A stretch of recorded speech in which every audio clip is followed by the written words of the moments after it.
The movement towards the UN recognition of the state of Palestine gets a little closer as Ireland, Spain and Norway say that they are going to unilaterally recognize a Palestine state on May the 28th. I think this is the right way forward. The Spain's Prime Minister, Pedro Sanchez, said that the move was aimed to accelerate the efforts to secure a ceasefire in Israel's war with Gaza. As ever, I reject the language of a ceasefire. I don't think that's the formula that anybody should be looking for. The formula that people should be looking for, and I know the comment section is going to say a ceasefire is part of that, is peace. Israel began its war in response to the Hamas terrorist attack that killed 1,200 people and took 250 hostages, some of whom we know now have died.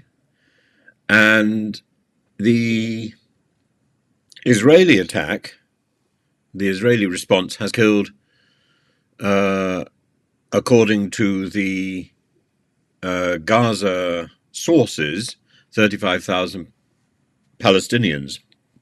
I suspect the estimate is not far above the reality, but it comes from Gaza's health ministry.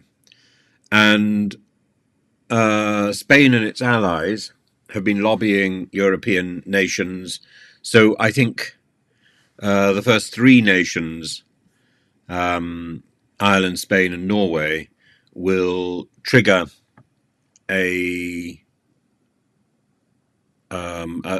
trickle of other nations, France, Portugal, Belgium, Slovenia, who will support that action. And I think the action is right. In response to the announcements, the Israeli foreign minister, Israel Katz, has ordered the immediate return of Israeli ambassadors from Ireland, from Spain and from Norway. That seems spiteful and rather stupid and not forethinking. He says that this is a clear message. Israel will not be complacent against those who undermine its sovereignty and endanger its security. Recognizing the state of Palestine is not endangering the security of Israel, just the same as recognizing Israel's right to self-defense.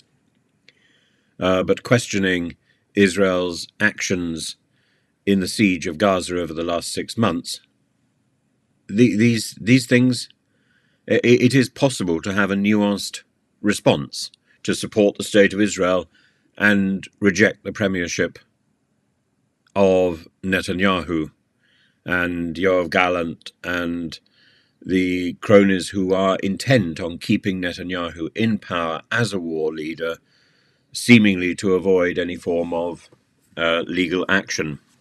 The screw is tightening on Netanyahu, as a screw is tightening on Putin. To say that you don't like Putin, to say that you don't care for Putin's war.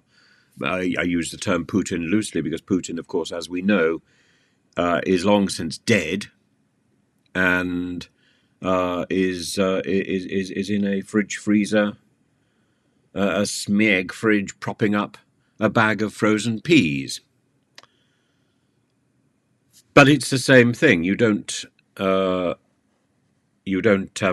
reject the state of Russia simply because you reject the activities of a tyrannous regime. There are many Russians who are suffering gravely under this rule, as there are many Israelis who are suffering gravely, as there are many Gazans in Gaza who are suffering gravely under the Hamas rule.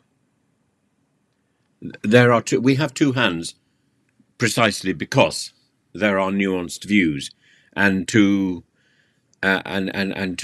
be absurd to think that this is some sort of football match where you are in one team or the other is nonsensical. and the grown-up approach is to recognize that that we must move forward on different fronts. And recognizing the state of Palestine is one of those fronts which is an essential part of progress.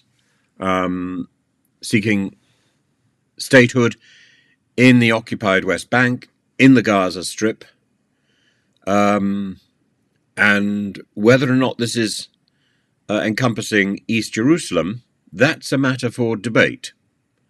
And Israel would be better getting involved in that debate than pursuing its pugilistic aims in Rafah. Now is the time to get Israel to the negotiating table to work out the future boundary of the state of Palestine. And it's an urgent demand.